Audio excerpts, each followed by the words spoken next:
نبی کے لیے غربت کو سلیکٹ کیا تھا.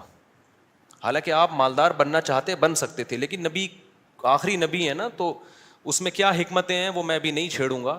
ہمارے نبی کی جو غربت تھی وہ اختیاری تھی. اختیاری کا مطلب آپ نے خود اپنے آپ کو مسکین رکھا ہوا تھا. یہ نہیں کہ آپ کے پاس پیسہ نہیں تھا, پیسہ آتا تھا سارا صدقہ کر دیتے تھے.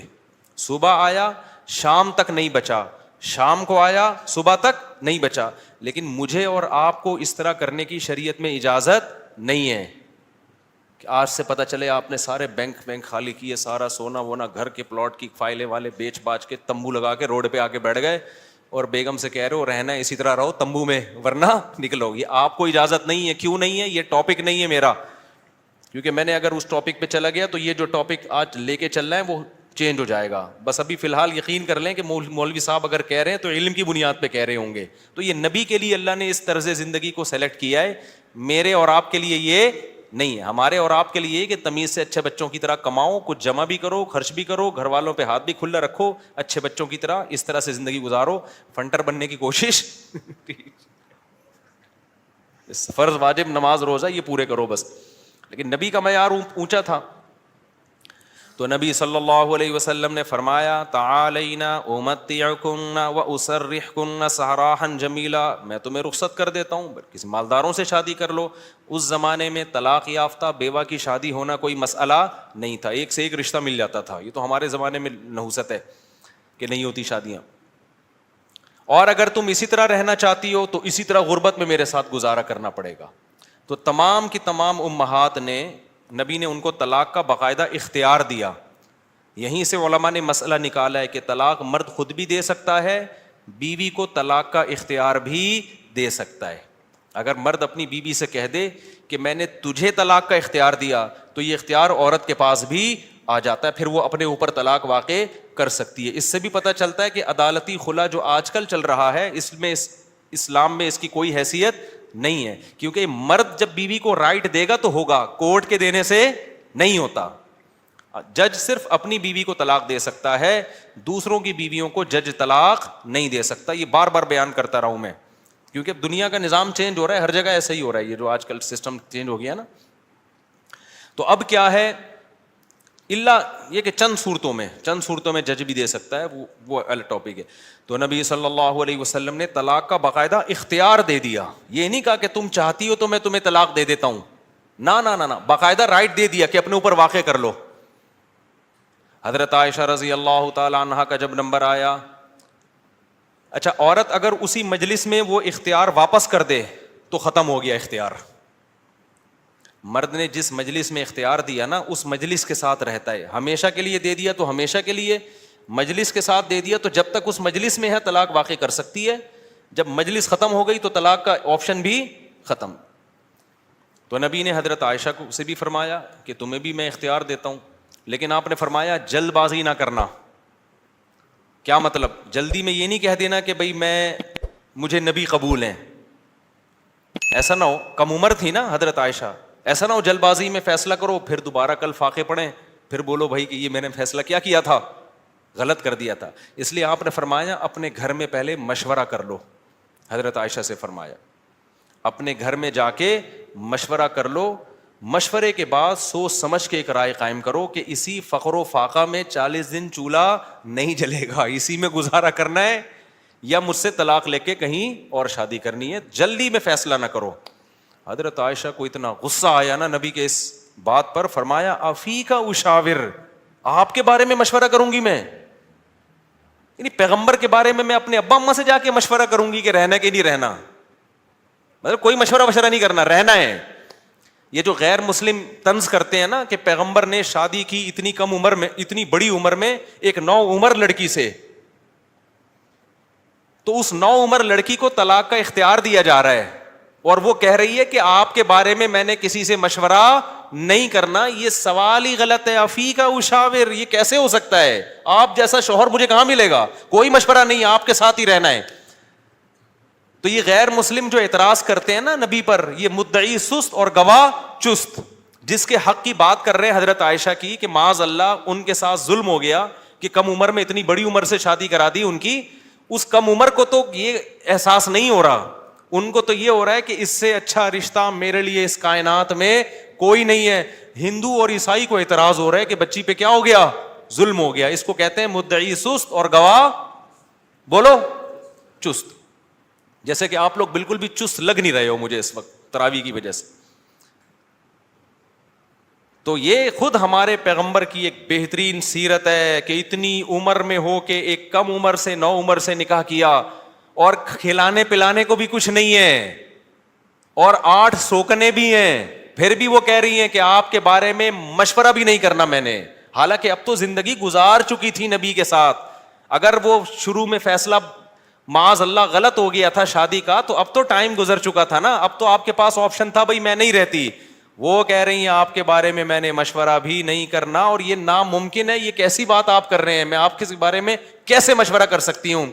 خدا کی قسم کسی غیر مسلم میں غیرت ہوگی نا, غیرت, بھٹ دھرم اور ضدی نہ ہو, اس بات کو پیغمبر کی نبوت کی دلیل سمجھ کے محمد صلی اللہ علیہ وسلم پر ایمان لے کر آئے گا کہ آپ جیسی پاکیزہ سیرت اور آپ جیسے کامیاب شوہر اس کائنات میں گزرے نہیں ہیں.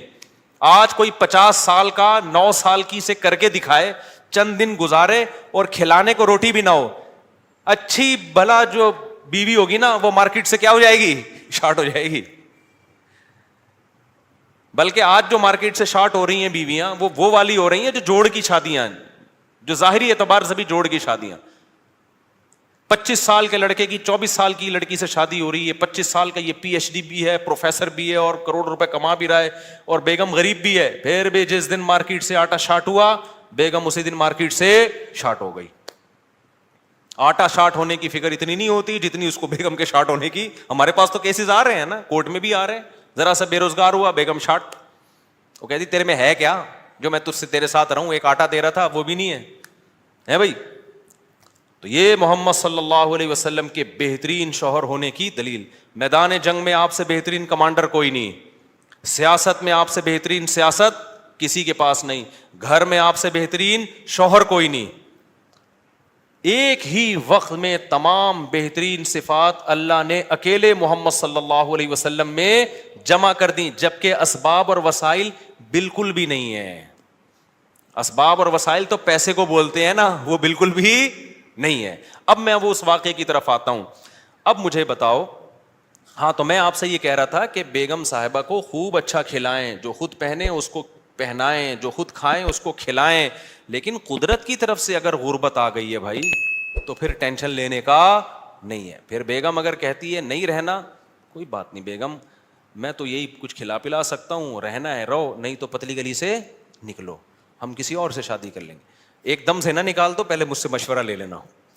بعض دفعہ خواتین غصے میں بھی کہہ رہی ہوتی ہیں مجھے چھوڑ دو, ایک دم وہ غصے میں کہہ رہی ہوتی ہیں, 4 دن کے بعد ان کا موڈ بدل جاتا ہے. خود سے کچھ نہ کرو, مشورہ لے لیا کرو. میرا تو مقصد صرف یہ بتانے کا ہے کہ ٹینشن لینے کا نہیں ہے. ایک تو بے روزگاری کی ٹینشن, اوپر سے ایک اور ٹینشن اپنے اوپر مسلط کرو تو پاگل ہو جاؤ گے. ٹینشن وینشن نہیں, ٹینشن صرف ایک چیز کی لینی ہے بھائی, وہ جو حدیث میں آتا ہے من کانت الآخرۃ ہمہ, جس نے آخرت کو اپنی ٹینشن بنا لیا تو اللہ اس کی تمام ٹینشنوں کو ختم کر دیتے ہیں, اس کی فکریں سمیٹ دیتے ہیں. ہماری ٹینشن بس ایک ہے, آخرت میں بخشش ہو جائے. نہ بیگم ٹینشن ہے ہماری, نہ بچے ہماری ٹینشن ہے, نہ کوئی اور ہماری ٹینشن ہے, نہ گورنمنٹ ہماری ٹینشن. میری ٹینشن یہ ہے کہ مجھ سے قیامت کے دن سوال ہوگا, میں اس سوال میں پورا اترتا ہوں یا نہیں. اب آٹا مہنگا ہونے کی ٹینشن ہم کیوں نہیں لے رہے کہ ہماری وجہ سے نہیں ہوا, میری وجہ سے ہوا ہوتا نا تو میں ٹینشن لیتا کہ آخرت میں چترول کس کے لگیں گے, میری وجہ سے تھوڑی ہوا ہے. اب اگر ہمارے پاس مسائل ہیں تو مہنگا آٹا خریدیں گے, وسائل نہیں ہیں تو بیگم کو بولیں گے پاپے چائے میں ڈبو کے, پاپے بھی آٹے کے بنتے ہیں. آہستہ آہستہ, اللہ نہ کرے ہمیں وہ حالات نہ آئیں, ابھی تو اللہ کھلا پلا رہا ہے, لیکن اگر اللہ نہ کرے خدا نہ خواستہ ایسے حالات آئیں تو بھائی وہی گزارا کرو, 2-3 کھجوریں کھا لیا کرو صبح شام. مرتا نہیں ہے بھوک سے اتنی جلدی انسان, اور جب آپ بھوکے رہو گے نا ایک دم کولیسٹرول کم ہوگا, جوان ہو جاؤ گے. میں آپ کو بتاؤں, ابھی تو ڈاکٹر کہہ رہے ہیں کہ بھوکا رہنے سے بہتر کوئی جوان ہونے کا نسخہ نہیں ہے, تو ڈاکٹر بھی اس طرف آ گئے ہیں, اگرچہ کھا دبا کے رہے ہیں, وہ بھی مشورے اس طرح کے دے رہے ہیں. تو خیر, اب دیکھو حضرت ابو سعید خدری رضی اللہ تعالی عنہ نبی کے پاس آئے, سارا گھر لٹا دیا. ایسے موقع پہ جب کوئی آئے گا تو اس کو کیا مشورہ دیا جائے گا, بھائی سب سے زیادہ ان کو راشن دیا جائے, تسلیاں دی جائے. لیکن نبی کے سامنے آئے, ہاتھ پھیلایا, یا رسول اللہ میری ماں نے بھیجا ہے, باپ بھی شہید اور بھائی بھی شہید, اور احد میں آپ کی خاطر شہید ہوئے ہیں, آپ نے کہا تھا لڑائی کے لیے جاؤ. نبی نے فرمایا من یستعفف یعفہ اللہ, یاد رکھو جب تک آخرت میں ایمان نہیں ہے نا, غیرت کے علاوہ سب کچھ آئے گا آپ کے اندر. میں نے بڑے بڑے لالچی لوگ دیکھے, داڑیاں ٹوپیوں والے, ایسے نور ان کے چہروں پہ برس رہے ہوتے ہیں نا, آدمی کہتا ہے پتہ نہیں کہاں سے نور کی کریمیں لگائی ہیں اس نے. ایسے مکار لچڑ ہوتے ہیں نا کہ آپ کی سوچ ہے مذہب کا منجن بیچتے ہیں. میں نام لے لے کے بتا سکتا ہوں کون کون یہ کام کر رہا ہے, لیکن فتنہ کھڑا ہو جائے گا. نام لے کے بتا سکتا ہوں کون داڑھی ٹوپی کا منجن بیچ رہا ہے. ایسا نیک لگے گا جیسے اس سے بات ایسی کرے گا وہ اللہ رسول کے علاوہ کوئی بات ہی نہیں. مجھے ڈر لگتا ہے غصے میں کہیں میرے منہ سے نام نہ نکل جائے ان لوگوں کا, لیکن ایک بڑا فتنہ کھڑا ہو جائے گا, اس لیے نام نہیں لے رہا میں. اور یہ مذہبی لوگوں میں منجن بہت ہے, کیونکہ مذہب کے نام پہ نا منجن بکتا بڑی جلدی ہے. لوگ یقین کر لیتے ہیں حضرت جی اتنے نیک, ماشاء اللہ بغلیں بھی صاف حضرت کی, اور اتنے خوبصورت. تو یاد رکھو فراڈی آدمی کے لیے داڑھی رکھنا اور پگڑی پہننا کوئی مشکل کام نہیں ہے. فراڈی یہ کام کر بھائی, داڑھی ٹوپی داڑھی رکھنا ضروری ہے, لیکن یہ بھی تو ہو سکتا ہے چور نے داڑھی رکھی ہو لوگوں کو الو بنانے کے لیے. مدرسے والے کبھی چور نہیں ہوتے, چور لوگ مدرسہ کھول لیتے ہیں کہ پیسہ آئے گا. بڑے بڑے ٹرسٹ چل رہے ہیں جو بڑے بڑے فراڈی ہیں,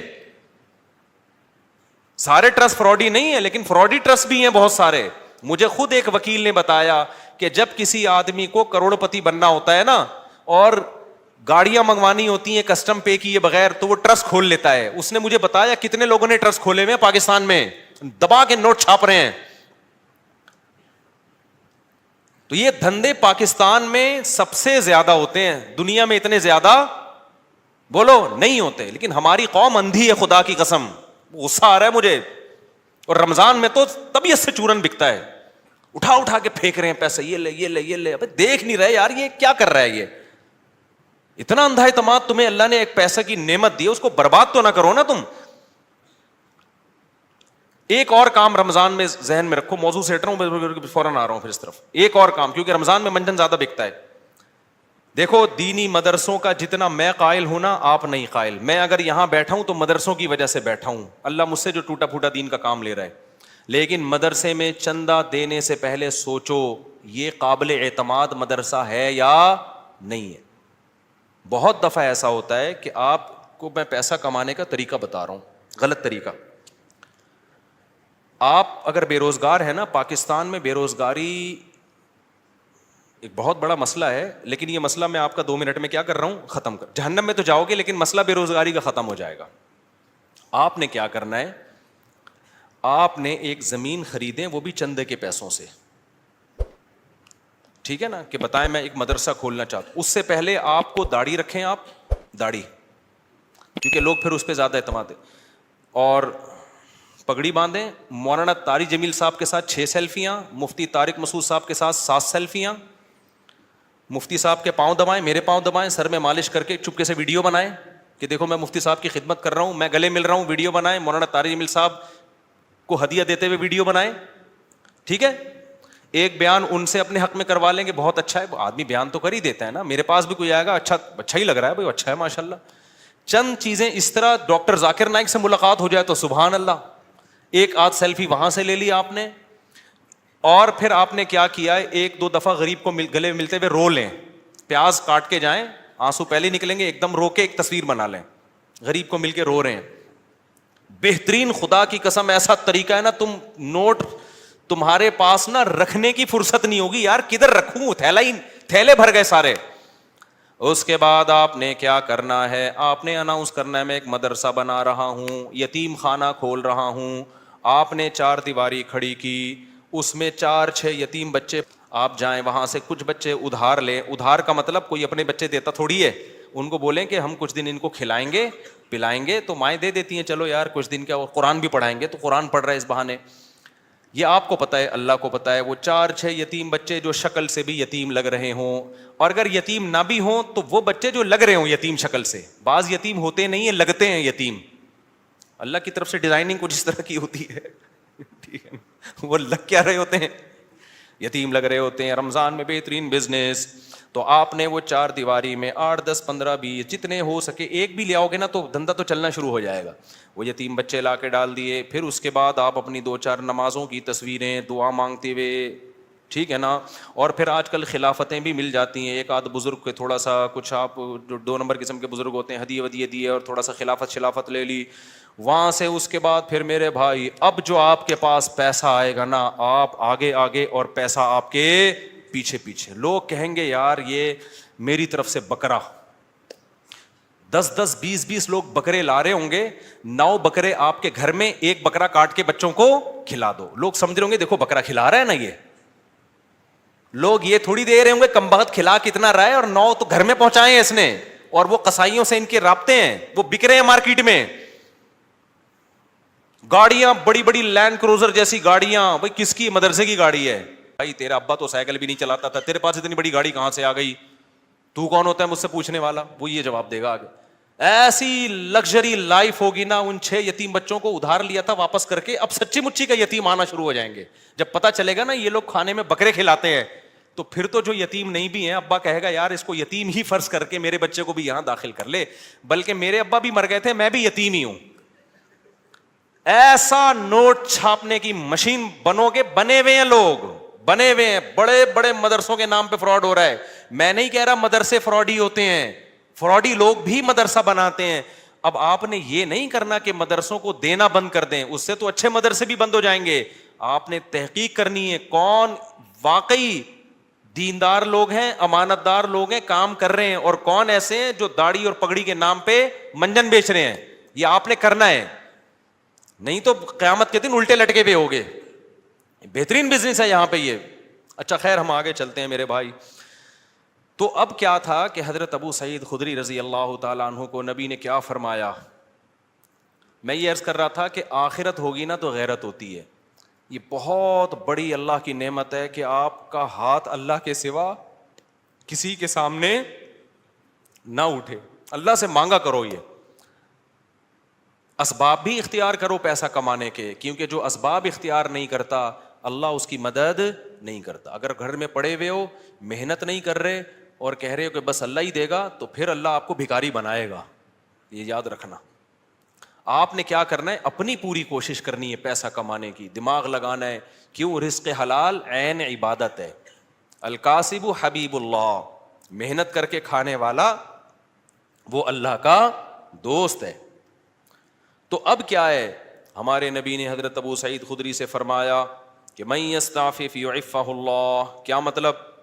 جو اپنے آپ کو رسوا ہونے سے بچانا چاہتا ہے, عفت کا مطلب رسوا ہونے سے بچانا, دامن داغدار نہ ہو, ذلیل ہونے سے بچانا چاہتا ہے. اس سے پتہ چلا مانگنا کیا ہے, بول لو نا, ذلت ہے. ہاتھ پھیلانا کیا ہے, ذلت. تو جو چاہتا ہے کہ میں ذلیل نہ ہوں, ہمیں تو پتہ ہی نہیں کہ یہ ذلت ہے. ہم تو سمجھتے ہیں میں اتنا چونا لگاتا ہوں بندے سے 2 منٹ میں اتنے پیسے نکلوا لیتا ہوں, یہ میرا کمال ہے.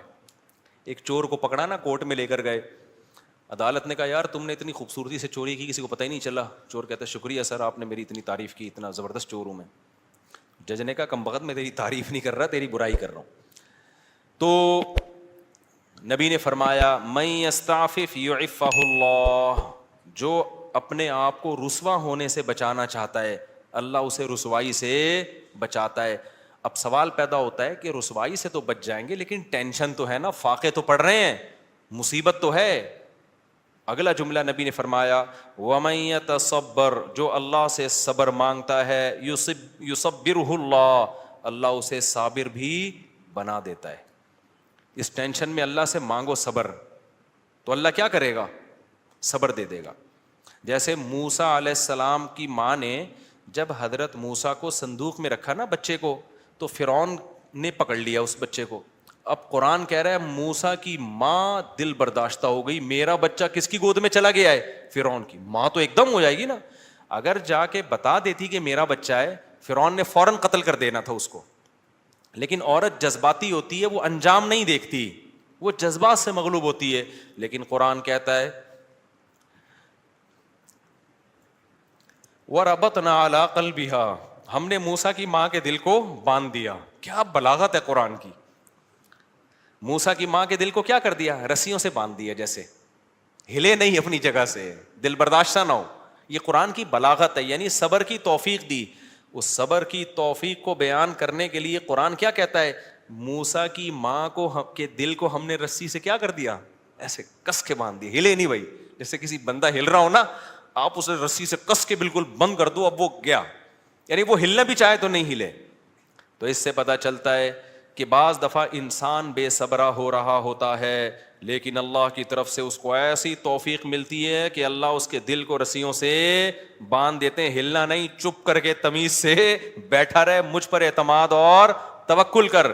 اسی لیے قرآن میں نبی کو اللہ نے فرمایا وما صبرک الا باللہ، اے نبی آپ صبر کریں، لیکن آپ کا صبر اللہ کی توفیق کے بغیر نہیں ہوگا. یہ صبر بھی آپ نے اللہ سے مانگنا ہے. تو نبی نے فرمایا جو صبر کرنا چاہتا ہے اللہ اس کو صبر کی توفیق دیتا ہے. آج ڈپریشن اس لیے بڑھ رہی ہے کہ صبر کرنا چاہتے ہی نہیں ہے. جو ٹینشن آئی، جو مصیبت آئی، بس نکال دو فوراً جا کے. جو پہلے آ گیا نا وہ پٹتا ہے.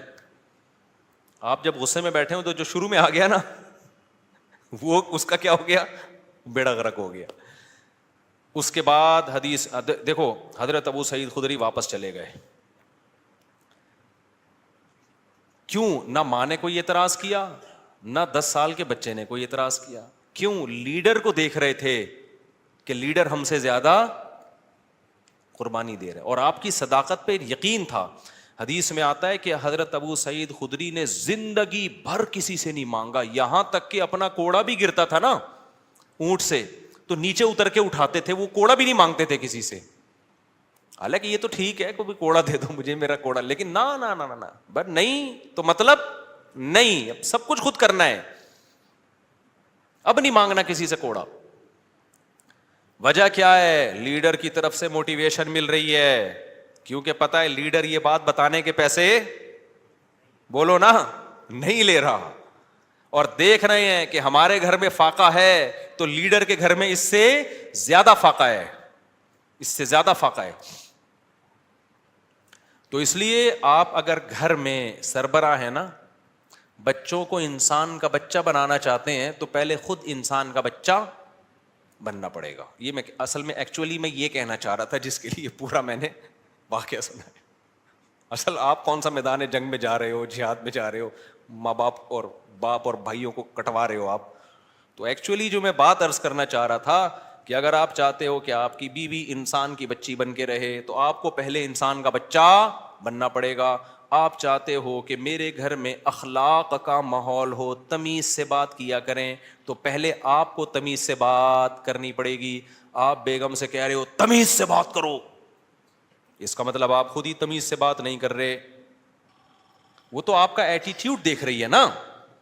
باپ گھر میں آ رہا ہے چنگیز خان بن کے چیخ رہا ہے یہ کیا ہو رہا ہے، پھر وہ کہہ رہے سب آرام سے بات کریں تو کہیں گے نا ابا آپ تو آرام سے کر نہیں رہے. ایک صاحب کو غصے پہ بہت غصہ آتا تھا. ایک صاحب ہمارے جاننے والے تھے، جب کوئی غصہ کرتا ان کو بہت غصہ آتا ہے، غصہ کیوں کر رہا ہے، اسی بات پہ ان کو غصہ آتا تھا. ہم کہتے تھے اس کو جتنا غصہ آ رہا ہے نا کسی بات پہ، اور آپ کو اس غصے پہ اس سے زیادہ غصہ آ رہا ہے، تو اس کو غصہ کیسے ٹھیک ہوگا. اب آپ کسی کو یہ سمجھا رہے ہو کہ غصہ مت کرو، تو یہ بات آپ کو آرام سے کہنے پڑے گی، غصے سے نہیں. کیونکہ اگر آپ نے غصے سے کہہ دی اس کا مطلب وہ جو کام وہ کر رہے ہیں آپ بھی وہی کر رہے ہو. تو مارکیٹ میں جو چل رہا ہے نا وہ بتا رہا ہوں میں آپ کو. تو اس لیے میرے بھائی جب بھی کوئی بات ہم نے اپنے بڑوں کو دیکھا ہے کہ ہمیں اگر سخاوت کی ترغیب دی نا انہوں نے کہ خرچ کیا کرو، تو میں نے اپنے بڑوں کو دیکھا انہوں نے ہم سے 20 گنا زیادہ خرچ کیا. 20 گنا تو وہ ہے جو ہمیں نظر آ رہا ہے، جو نظر نہیں آ رہا وہ پتہ نہیں کتنا ہوگا.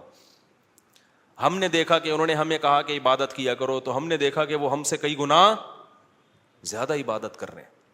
انہوں نے دیکھا اللہ پہ اعتماد اور توکل کیا کرو، انہیں ہمیں کہا تو ہم نے دیکھا کہ وہ ہم سے زیادہ اللہ پہ اعتماد اور توکل کر رہے ہیں. انہوں نے بولا کہ ہم نے مدرسے میں کوئی انتظام کرنا ہے چندہ جمع کرو، تو خود اپنی جیب سے سب سے زیادہ چندہ دیا.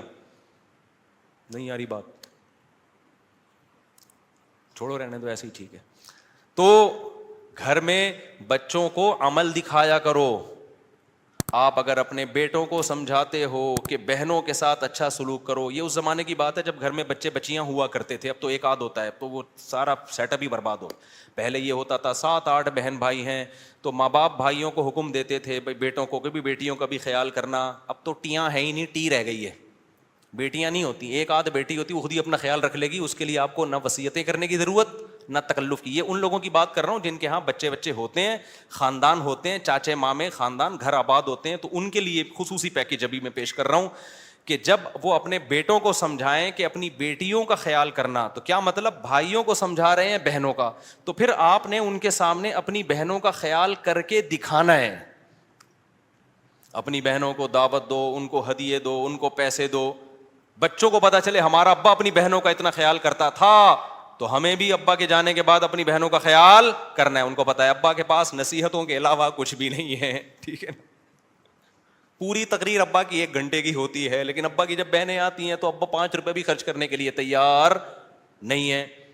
بچوں کو آپ نے کہا کہ دیکھو بیٹا، تمہارے بھائیوں میں کوئی غریب ہو جائے، بھائیوں میں پہلے ہوتے تھے، اب بھائی نہیں، ایک آدھ بچہ ہی بس، سارا برباد ہوگا. مجھے تو اتنا غصہ آتا ہے نا، ادھر ادھر پکڑ کے چترول لگانا شروع کر دوں کہ تم لوگوں نے فیملی پلاننگ والوں کی باتوں میں آ کے کیسا بیڑا غرق کباڑا کر دیا اپنے گھروں کا یار، سارا فیملی سسٹم تباہ کر دیا.